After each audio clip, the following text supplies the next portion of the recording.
Welcome to the Good Leadership Podcast, where we discuss research-backed strategies and techniques with recognized thought leaders that will deliver results that matter and create lasting change for leaders at all levels. Well, welcome to this episode of the Good Leadership Podcast. I'm glad to be joined today by Dr. Sharon Melnick, who's a global authority on women's success, leadership, resilience, and power. Her approach combines leadership best practices with behavior change methods she developed through a decade of psychology research at Harvard Medical School. She has trained and coached over 40,000 people at Fortune 500 companies, to startups, to equity-owned companies, and is a best-selling author with her latest book, In Your Power, React Less, Regain Control, and Raise Others. And that's going to be the focus of today's episode with her. Thank you for being on the podcast, Sharon. Glad to be here. Thank you. I always like to start out each episode with just letting our listeners know a little bit more about you. What got you interested in this topic and what had really inspired you to write the book? Well, I'm a clinical psychologist by training, so I'm always paying attention to the inner workings and how it affects our effectiveness. And I'll give you the same answer that I gave the publisher who approached me. And they said it was during the pandemic, and they said, "We know that you wrote Success Under Stress. Could you write a kind of a 2.0? Because people clearly are stressed these days." And I said, I don't think any more ink needs to be spilled about kind of how to handle stress in a generic way. I think that there's been lots on that over the last few years. But my understanding of burnout and exhaustion is stress. We tend to think of it in terms of kind of too much to do, but really it comes rather from too little power. And I said, that's what I really see is going on for people these days, is that people tend to not feel seen or heard or able to make the impact that they're here for. They think that things either in their personal worlds or the company or community or world around them is sort of not going in the direction that they kind of think it should. And they just feel powerless, right? And then that causes stress and burnout and exhaustion for them. So if you want me to write a book on how people can be in their power and feel like they can make change for their own life and make it better for everyone around them, I'm in. And they said, let's do it. And this is a great book. I love the practical framework, sharing lots of tools throughout the book with great stories from your coaching experience. I'd like to start with that analogy, which I've heard before, but I'd love for you to unpack it a little bit more, is you want to be the thermostat, not the thermometer. And the thermometer really means, right, you're kind of at the whim of other people's behavior and you're not regulating your own emotions. Yeah. So this is like a really simple way to remember it. When you're not in your power, the way that you go through your day is like a thermometer. And we've all, kind of think of your experience where your mental and emotional state is kind of like going up and down all day long. It's as if other people act and you just react. You feel more like the casualty than the creator of your experience. And what you want to be in your power is to be instead the thermostat.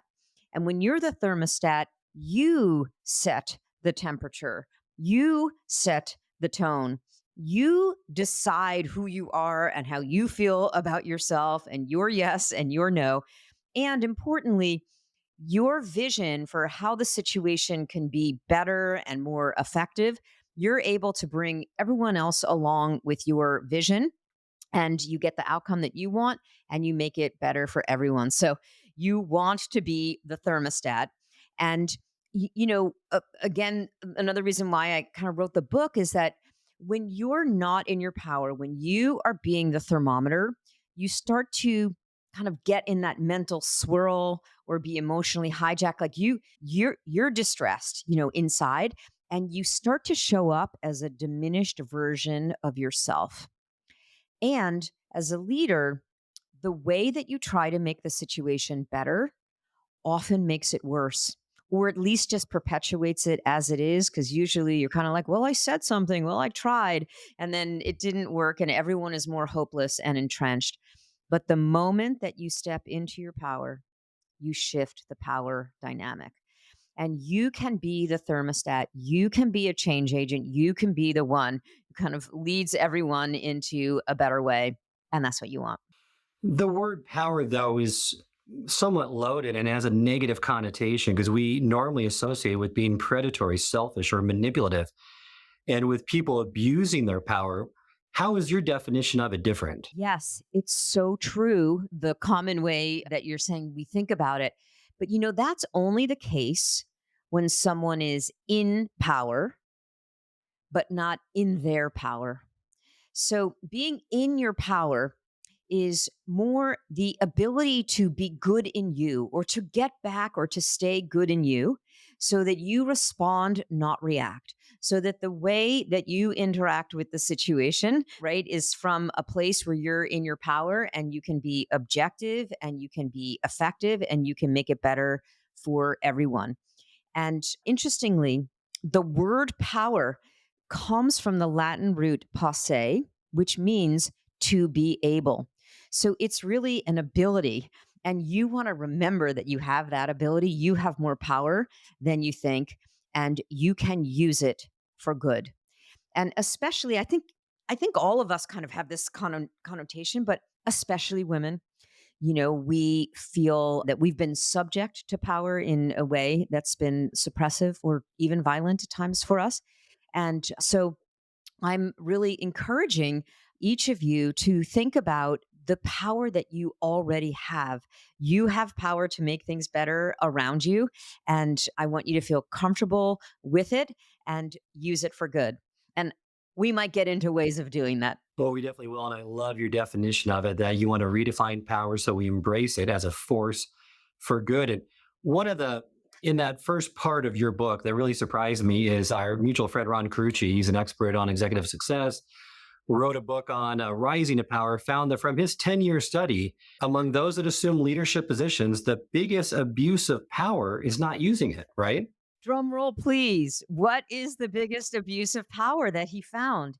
Is not using the power that you already have. And I don't we see this a lot? I mean, in companies, in our families, in our communities where we have more power than we think.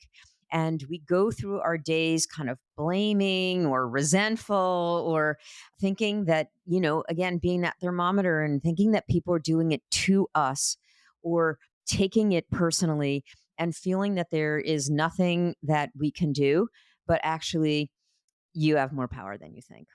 Good to know. And as we become more conscious and in command of being in your power, you list three essential attributes that are critical to this: a sense of agency, a sense of sovereignty, and a sense of efficacy. Perhaps you could just touch upon each one a little bit more to give our listeners more insight. Yeah. So thank you for this. This is kind of further building out this definition that we've started to talk about in terms of this ability. So I think being in your power means kind of three things. So the first is that you have a sense of agency, that you have a sense of control. You can look in any situation and be able to immediately sort out what are the aspects of the situation that I can control. That's your 50%, what you bring to it, and distinguish that from the aspects of the situation that you can't control, the other 50%.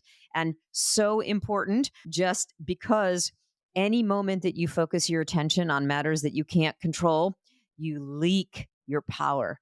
You are not able to kind of use all that know how and life force that you have. So it's just feeling like you have options, feeling like there's actually something that you can do. And I've probably heard it all, Charles, and there's yet to be a situation that I haven't been able to coach someone to say, like, absolutely, here's what you can control. Here are five things, that you could do in this situation. But because we're literally hardwired in our brains from evolutionary times to focus on what we can't control, because that was like monitoring the sense of threat, that was like human. So having a sense of agency, focusing on what you can control. The next is a sense of sovereignty. And sovereignty is really about like you own you, you know?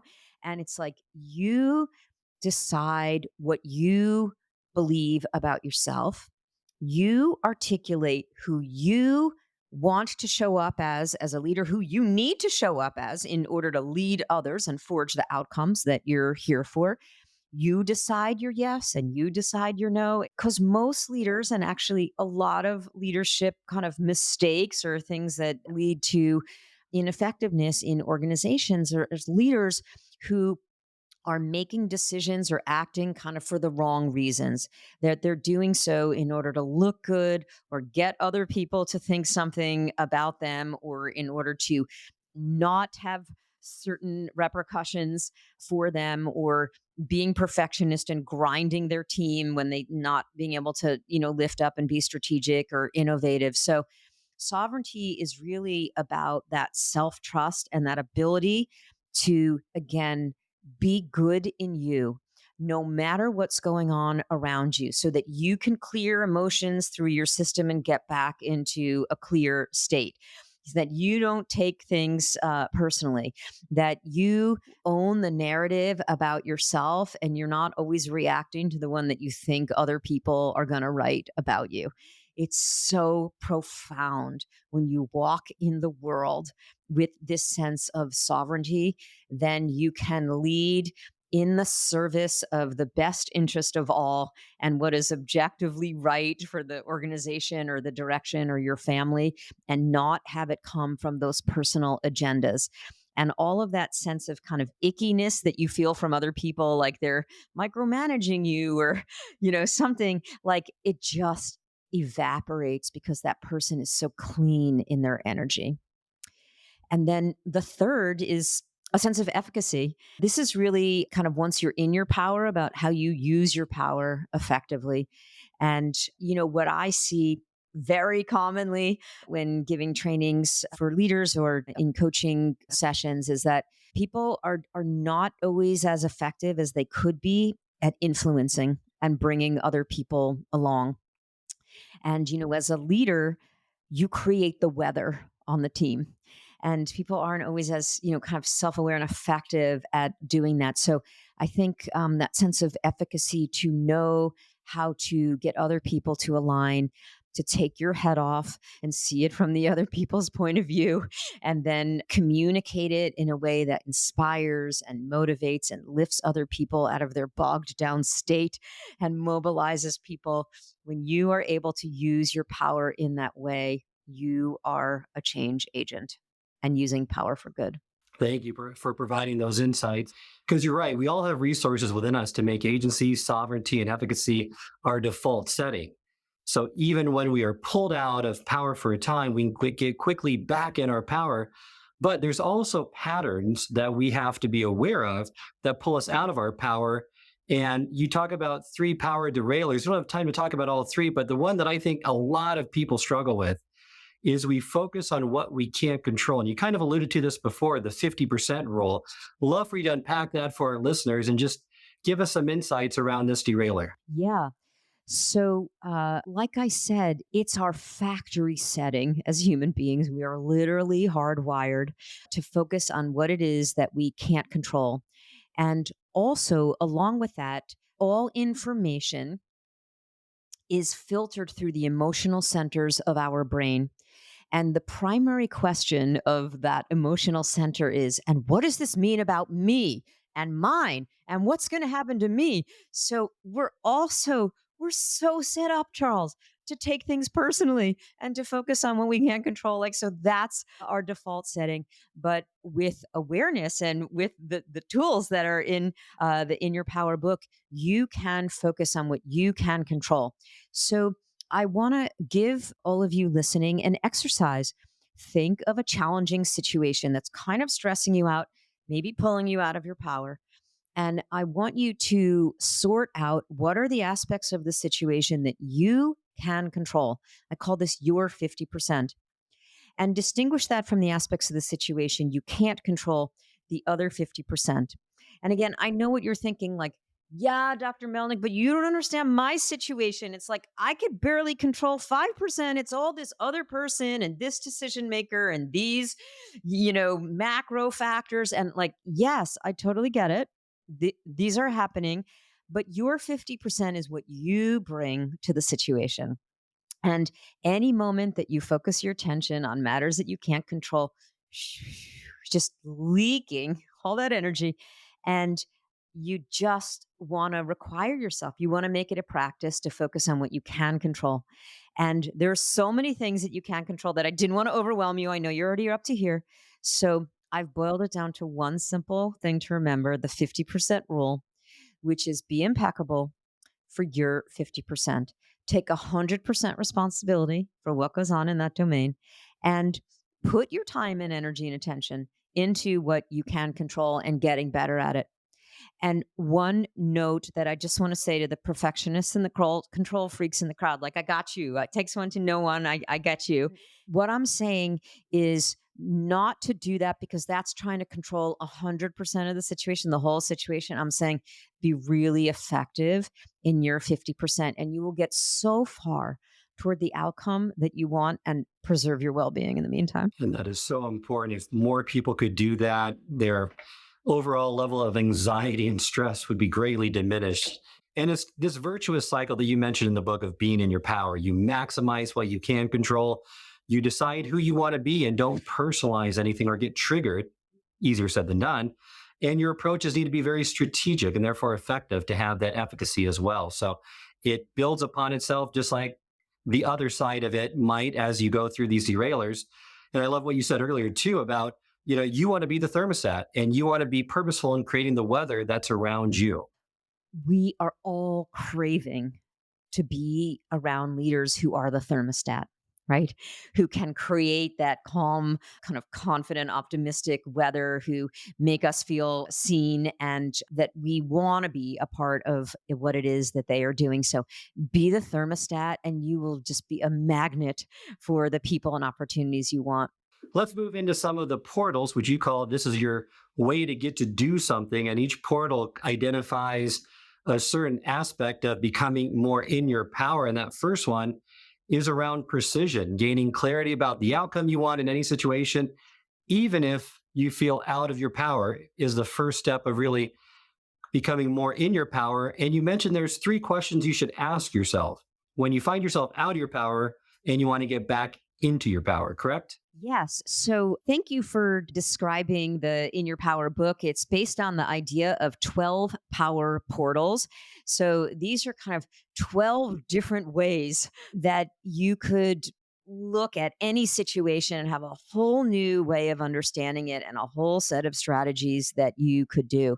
So, in the portal of precision, the idea is that when you're in a situation, and again, you feel like the thermometer, you feel like other people are acting and you're like, but I don't feel heard, but this is not going the way that I want this or think we should be going. And the moment that you focus on being who you want to be in the situation, already by definition, you are starting to participate in that interaction on your own terms. So, this is something that you can do kind of immediately in any situation is to ask three questions. The first is, what is the outcome that I want in this situation? And then immediately, you want that to direct you to, and who do I need to show up as in order to move the situation? Like not waiting for other people, not blaming other people for being limited and not taking us in that direction, but who do I need to show up as in order to move us in that direction? And if you want a good to great that, then you could ask, and not only what do I want in this situation, but what is in the best interest of all? And there you are being a leader when you have a solution that's going to kind of be win win and benefit everyone. That's the easiest start to get buy in from other people and to be able to kind of sell this to them in terms of what's in it for them. And you show up as creating that weather of can do and calmness and confidence and everyone's going to gain confidence in you as a leader. That's great. And it really is building up to this tool, which I love, called Horizon Point. And this is your visual focal point and anchor that declares who you want to show up as. So it's setting that intention in that, being very deliberate with it in that situation. So you keep your power and you become more of the person you want to be. Could you give a little more insight into that process? Because I love the way it's structured, and this tool is really profound if people take it seriously and start using it. Yes, it is. So the idea of the horizon point is that it's like a visual cue. It's a focal point, and it's just the name that I give because you can see it's kind of like a focal point. So it's the name that I give to who you want to show up as in the situation, because that you can control, right? And so there is an exercise in that chapter that kind of takes you through the steps of how you reach your horizon point or how you really define it, and it's very unique to you as an individual and your circumstances. It could evolve over time when you're in a different situation. And then I show you how to kind of embody it. And what can be helpful is to kind of give it a name or a moniker so that you don't have to remember like those 15 things that I wrote on a napkin while I was watching this podcast and reading the book. And, so it's just something that's very memorable and always top of mind. So let me give you a couple of examples of this. So one is that I'm coaching a woman executive who's very top of the house at one of our well known startups. And she started to feel like the thermometer because there were different factions within her executive team who wanted this and who wanted that, and she constantly felt like she was ping-ponging back between the two of them, and she was having a hard time bringing everyone together. And then her team would be getting kind of all of the relentless stream, and she was starting to get feedback that she wasn't being enough of a filter. So you could hear she was feeling like the thermometer and not and out of her power. So we went through the process of defining her horizon point, and for her, the name she gave it was courageous leader. Courageous leader. So that was very impactful for her. Like that word courageous, like really resonated for her. And she was like, I have to do this. I'm actually going to have to say no to a very famous founder. I'm going to have to, say things that are kind of not easy to hear or some tough love to members of my, executive team and to my own team. But in doing so, as she started to show up as that courageous leader, people started to really, really increase their trust in her. Like, wow, she really has a strategy. Wow, like we can really kind of count on her. Wow, she really tells us how it is, and when it's a yes, it's a yes. But when it needs to be a no, it's a no. And she kind of brought everyone together and really like turned the ship around and built a lot of confidence where she was starting to lose it. She used to make it about her and take it personally that she felt overwhelmed and be the thermometer. But now she's like, I am the conduit of change. And so you could see that elevated her, that made her not take it personally, that like kept her being that leader that everyone would follow. And it's a vote for the person you want to be. What you want to establish this as your identity. So put details right around it. What would this person walk like, dress like? How do you talk with colleagues and friends if you personify this image of this person, which can be quite powerful if you fully embrace it. And before you know it, if it's done frequently enough for a long enough period of time, it could be part of your identity, and it's no longer then kind of faking it. It's just who you are. Absolutely. Let's move to the next portal. That's about perspective. When it seems like bad things are happening to us, I love this question. I've heard it before, and this is a game changer in many situations in which I've used it in that puts you back in power. So instead of saying, why is this happening to me? I have all these issues. Instead, rephrase it. Why is this happening for me? That's my go-to, Charles. I'm glad that it is for you too. I mean, it just instantly empowers you. And instead of feeling like, what I mean, I'm done to, it just helps me start to think about like, what can I learn from this? And in the overall scheme of things, like immediately I think, I don't know why yet, but I know that something that is going on in this moment is going to help prepare me for something bigger and better. And I encourage everyone to kind of make that your go to question. How might this be happening for me, not to me? That would be a huge mindset shift right there because your beliefs are really your default lens through which you interpret your experience. So they influence your thoughts, your emotions, your behavior. Whether or not you're aware of them or not doesn't really matter. And you mentioned some base level beliefs. And I love one of those that you mentioned that we tend to believe either in a world of scarcity or abundance. And the place that I've seen this really hit closest to home is when other people are succeeding. And I have friends, I have family members, and they kind of feel like, well, I don't want them to succeed because they look at it as a finite pie that if they get a bigger slice, then for whatever reason, they're going to get a smaller slice. So having that scarcity mindset really doesn't serve anyone well. And you really recommend that abundance mindset instead. I think that's so relevant these days, especially when we're talking about issues related to inclusion and belonging. And that we really want to think about it is like when we work together effectively, we can grow the pie. The statistics show actually that when you have women leaders in management, or kind of when you reach a threshold of women leaders in management, that they do grow the pie.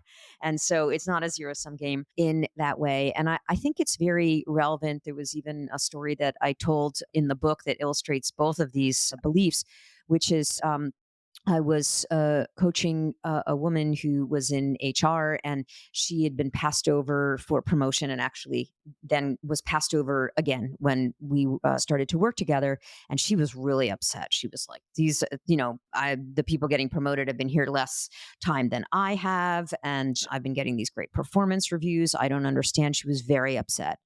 And so I started talking this through with her, and I asked her that magic question. Let's just consider, how might this be happening for you rather than to you? And it just immediately shifted for her. And she said, you know something? The truth is that I don't even want this role. It was like an incremental kind of half step up. And she said, really, I want to be doing the work of a VP or a kind of a chief people officer or a diversity officer. And it really helped her to set her intentions. And she started kind of asking for and getting and really shining, doing that work of kind of dashboards across the organization, started to really be noticed. And now she's operating at that level. And it was all because she asked that question, and she wasn't in the scarcity of, this is the only role that I could get. It's the only next step. And I'm concerned that I won't get another role at another company or another place, in the organization, or there's no other leaders that I could work for. She really broadened her perspective, and she really tapped into kind of her talents and what was possible for her. And then she made it happen. Now that's being in your power. Absolutely.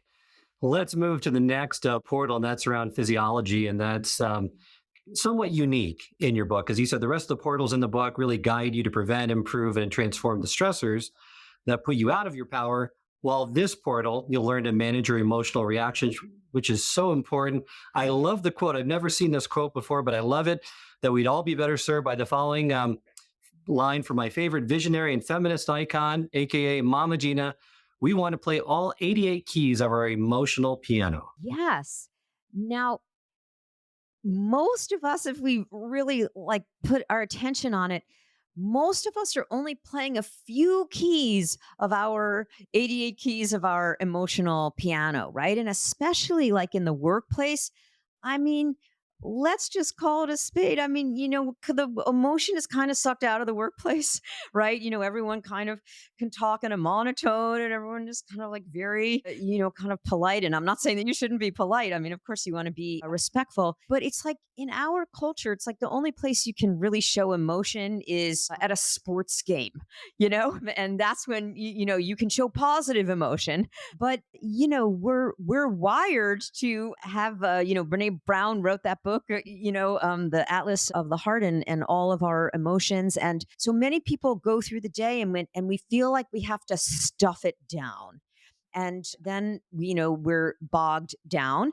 And I think a lot of people feel kind of frustration in these times. They feel grief. We've been through, tragedies, and we feel like we don't have a place to put these emotions or how to feel them. And especially for women, anger is not sanctioned. And there's a lot of kind of, social penalty and blowback for women. There's stereotypes. And so we're really discouraged. And so we just stuff it down, and then we can get diseases, or we can it takes a lot of energy to not feel an emotion. You're like an encaged tiger, right? So it's very exhausting, and it's a fast way to burn ourselves out. And we don't really have information that comes from being in touch with what our emotions are. So you really want to develop a repertoire of kind of, knowing what your emotions are, being able to deal with them, and then being able to act on them in a way that is constructive, and being the thermostat. One of the ways that I would really encourage, that's not commonly kind of talked about, is to really move emotion through your system. So I want all of you to have some sort of a repertoire in which you do that, whether it's vigorous exercise or chopping down trees or Zumba class or boxing or smashing pillows. Or one of my favorites is dance breaks. And, do this with your friends, do this with your girlfriends. You could bring your, children or your husband into this, but really like put on, a song and really dance it out and move it through you. And I maintain playlists for dance breaks with each of the different emotions. So there's one that I have for you for like anger and to get it out, and one for like grief and disappointment. And the rule is that whatever song you do to dance break it, you always want to end with, even if it's 30 seconds or a minute of a dance break that kind of lights you up or turns you up. And I have playlists for those kind of fun and uplifting songs. So at inyourpowerbook.com, that's where you can pick up the book for yourself, but also definitely access. I have a number of resources about like how to find your horizon point, and but for sure pick up these playlists and you can get you started, and then you can customize it for yourself. I know it sounds a little bit like out of the ordinary of what we do, but I promise you, when you do 2 minutes of a dance break, you will feel like you've shaken it off, to quote Taylor Swift, and you will literally reconnect your emotional centers with your rational thinking centers. You'll remember who you are as a leader, and it also moves it through so you can fill it back up with joy. Well, and the research suggests too, right? The lifespan of any emotion is about 90 seconds. And you reference Joanne Rosenberg, which I love what she states about it is stay mindfully present for that short duration and breathe through it and surf the wave of emotion, allowing yourself to stay present to your emotions so you can learn from it.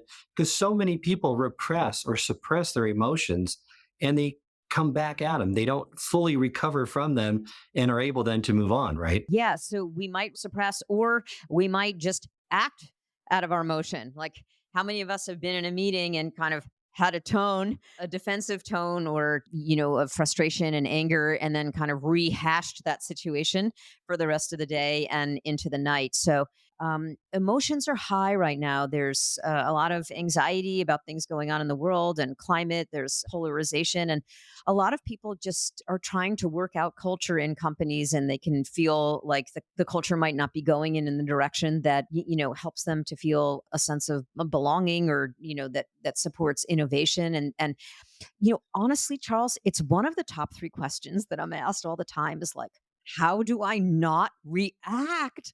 Because it's just all day long, it feels like a battle, at work and at home. And so when you're the one who kind of masters this skill, again, kind of people want to be around you. They just automatically see you as a leader.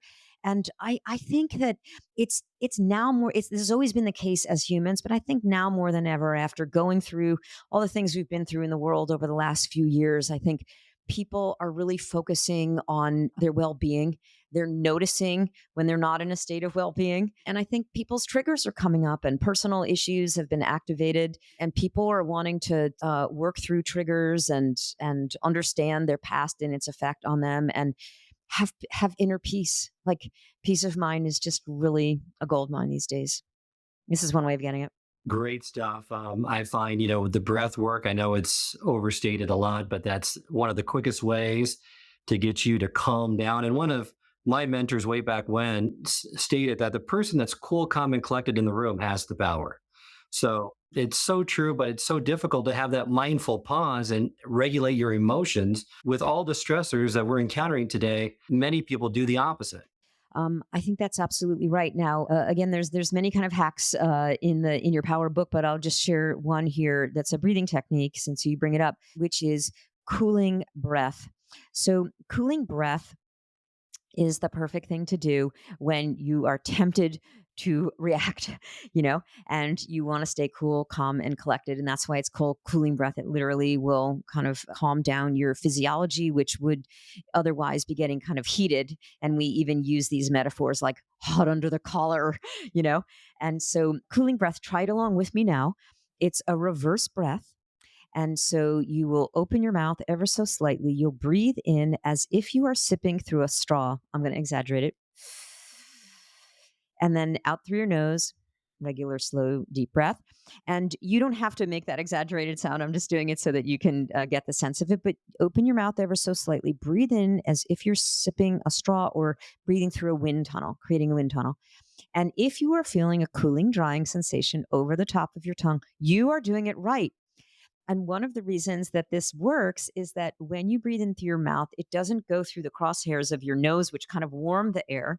And this breath goes right to your vital organs, and it cools them down.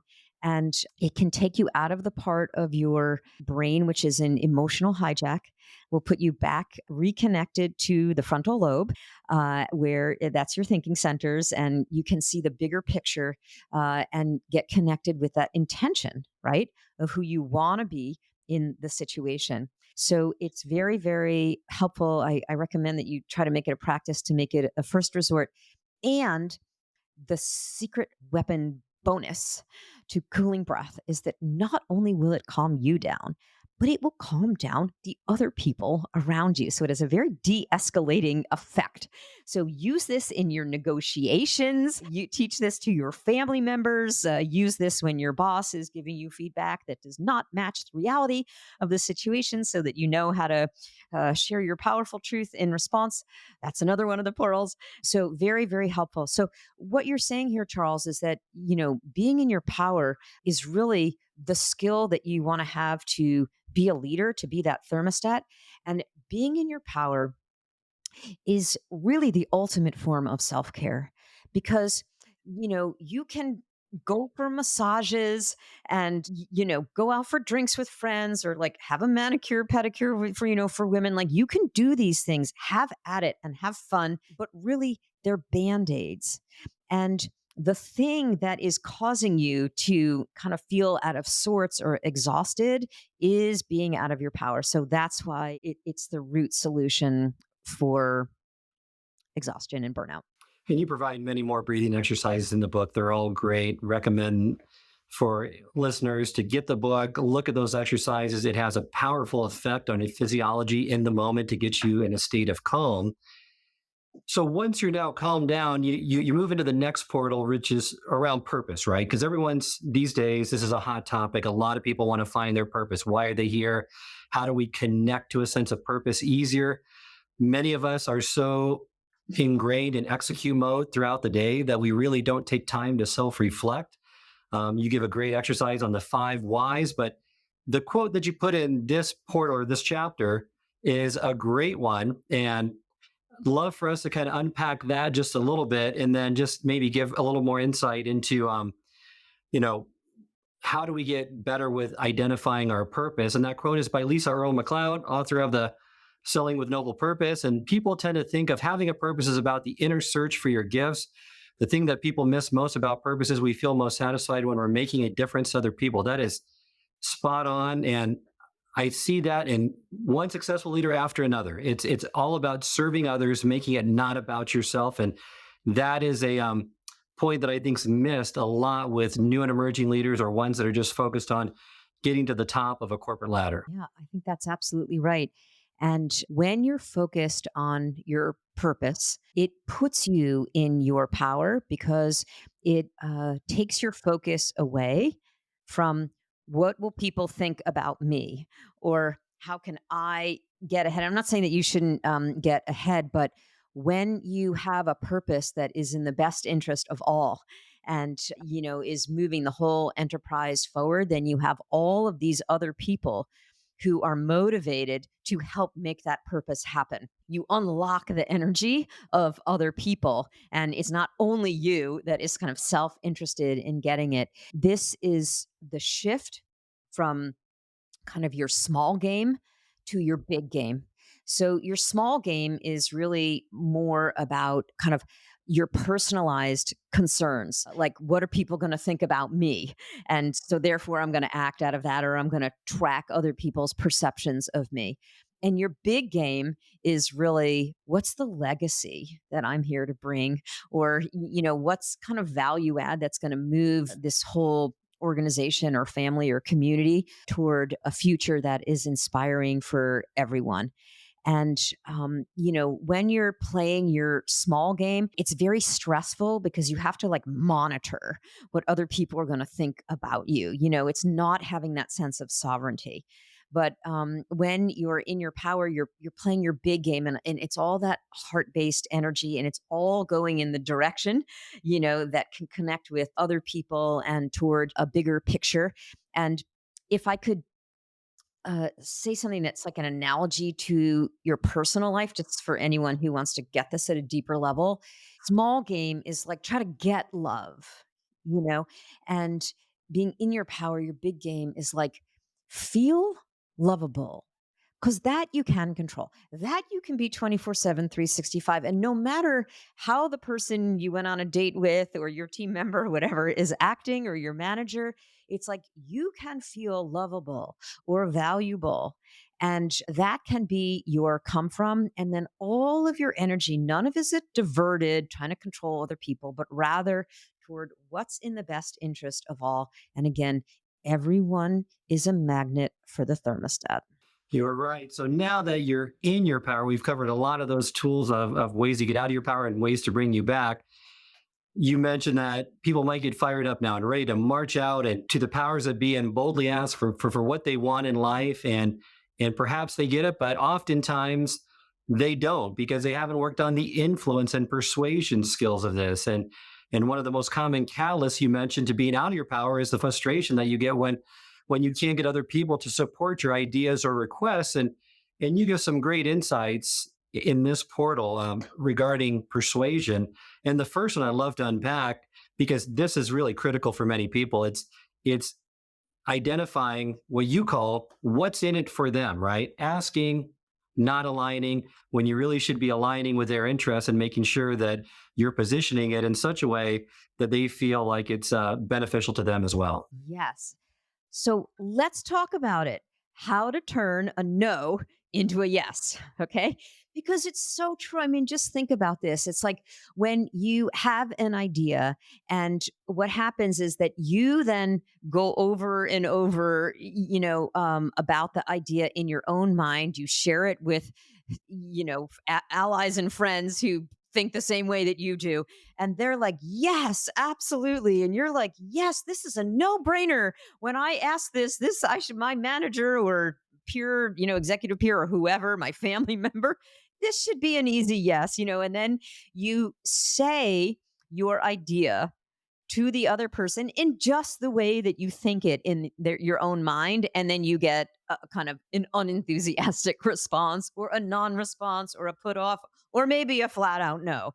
And then you're totally taking it personally. And then you're put out of your power, right? And then you're ruminating and you're all angry and blaming. Like, no, like we can put a stop to this. So if you are doing that, you are not being impeccable for your 50%, right? Because being impeccable for your 50% would really be like understanding it from the other point of view and what would motivate them to buy into this idea, because it may not be the same thing as you. And so the what's in it for them, I call that's the acronym is the WIFTY. So you always, always, always, you don't want to make an ask before you consider what the person's WIFTY is. And what's in it for them is both on a business level and on a personal level. And really, you overlook either of those at your peril. So I have a chart in the portal on persuasion of, that helps you to think through like how would you identify, that what's in it for the person on the, in terms of their business motivation and their personal motivation. But what happens is that we then go to the other person, and again we think we have this good idea, it's probably a good idea, but we just say it in the same way that we think it. And then it's here's my idea, and it's almost like you're asking the other person to like stop what they're doing in their busy day with their already exploding to-do list and be like, yes, absolutely, I'm going to, like now divert my resources to like supporting this good idea. Like, no, that's putting too much on other people. It's not really taking responsibility for your portion. So instead, you want to think about what do they want, and you want to reframe your idea in terms of how it will help them as well. Some of you might be thinking like, okay, I'm going to do this. I'm going to read the book and get the verbiage about, how I do this. But you might even be thinking like, yeah, but no, I mean, the person who I am, am trying to shift from asking to aligning, they are all about themselves. They don't care about me. Maybe they're narcissistic. And I just want to tell you where the person has a motivation, you can leverage it. So even like I coached a woman a few years ago who was in a sales role at a big company, and she came to me and she said, for 6 years I've been asking the head of sales for certain kind of assignments and certain resources, and I've just been getting a no. And he gives the plum assignments to the young man and all of that, and and she said, I think I have to leave. My numbers are falling. And I said, okay, well, let's just give it one more try. You know what I mean? And then if that doesn't work, if you want me to support you to find your next thing, that's all good. But let's talk about how to turn this no into a yes. And so she said, well, he only manages up. He's narcissistic. He's all about himself. And so we scripted it out, and she tied her asks to, and these weren't the exact words, but because we really scripted it, but how the things that she was asking would make him look good in front of his leadership. So 3 days later, I get an email from her. I got every single thing I asked for. You know what I mean? And like that, it was just effective. Now she was effective at it. And she brought in the biggest enterprise wide client of her career. She got promoted. She put an extra $100,000 in her pocket that year. And, the golden rule of influencing is do unto others how others want to be done unto. Reminds me of the platinum rule. You're right. And it's a great rule to follow. And it's a great mindset shift to have in order to make your communication with them more persuasive and influential. I think we have time for one more, and I'd love to get to just one more of these persuasion flaws. And because I see this a lot of people have issues with support, getting support around a change. And it all comes down to not having a clear vision, not articulating the problem before, and then the vision for the after. So if you can get that before and after exercise and really have this catchy phrasing that makes your message more relatable, helping others to grasp at a glance the nature of the change you're advocating, then it's easier for them to spread the word of the mission and get behind it. You want to be strategic, because being strategic helps you use your power for good. And you want to not come into it just sort of expecting that people are going to see it from your point of view. That's a fast way of putting yourself out of your power, right? So one thing that you can do is you can really have deep empathy for the experiences or points of view of people who you are trying to lead in change. And also remember that everybody is just overly full on their to do list, and there's a lot of complexity. These days, people are just overwhelmed. So it can be very powerful for you to come up with a framework, a kind of A versus B, or an old way versus the new way, that has like a really hooky phrase, that can then help it to go viral, right? Or help people to buy in. So one of the examples that I give in the book of a kind of an influencing campaign, right, was someone who worked in a large nonprofit, and she saw that the staff was really being put in traumatic situations and not given any time to kind of regroup or heal. They were burning out, and it was the same thing for the people that they were kind of serving. So she started to kind of talk in the organization like, this we need to like do things differently, and this isn't good. But she didn't really get any traction. So then we really kind of put it into this framework, like, let's just describe, like, what is the now, what is the before, and then like what is the after, and what is it, how can we make this hooky for people. And so she said, the way that we do things now, it's like we come in as it wasn't just the US, because it was a global kind of organization, but we come in, we think we know it all. And it's like we're the hero, but our policies are not actually really helping in the full way that they could, our staff and the people on the ground. And really, we want to come in with more of a mindset of, like, we want to understand their needs and actually give them what's going to be supportive for the environments that they are in, and not just kind of look at numbers of people served, but really their experiences. So for her, the more pithy framework was kind of the hero approach versus the humanitarian approach. And then she started to talk about, why each was kind of well intentioned, but how the humanitarian, approach really served more of the mission and how it was getting better outcomes in the pilots that she was doing. And people started to catch on and say, something, like, that's a really good, like, the way that you frame that. I can really get behind that. And she got buy-in and she was promoted. And, there's more uptick of that within the organization. So she was able to lead change as opposed to, again, just feeling like she's a middle manager in a global organization, feeling powerless, feeling out of her power, feeling not heard, wondering whether this is really a place where she can bring her talents. But when she got in her power, she was able to use her power for good. A great example about Karina in your book.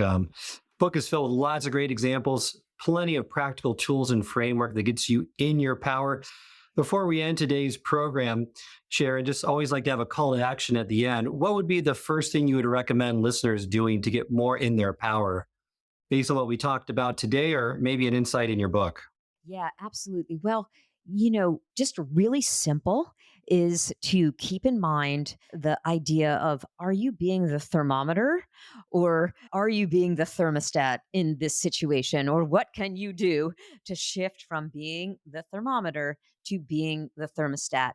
And start by really articulating that intention of, who do you want to be as a leader? And again, the moment that you start showing up in that way, you are in your power and in the interaction on your own terms.